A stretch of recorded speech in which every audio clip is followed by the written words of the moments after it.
新竹台大病院甲科技公司合作，利用智慧机器人透过 AI 系统来加这病院的消毒工作自动化，会当针对着无共款的物件进行无共款的消毒，那提升病院内面的安全卫生，也互消毒的工作变更较有效率。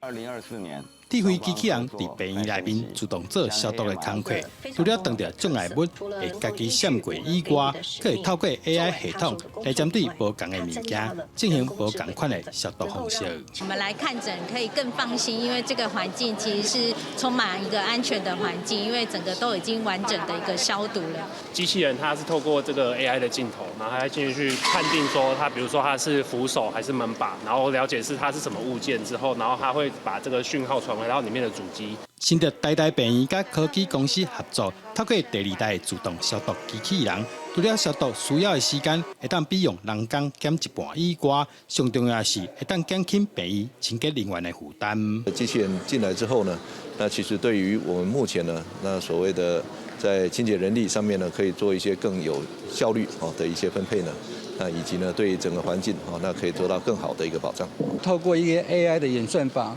我们可以针对不同的场域、不同的物件去做一个最先进的一个部分，然后它可以用最有效的效率跟最有效的一个参数，去达到一个最有效的效果。另外，还有紫外线杀菌等机器人，会晓依照环境来调整光线的角度，而且只要侦测有人入来，当咧消毒的房间，得连面停止紫外线杀菌，来确保人员安全。记者杜君和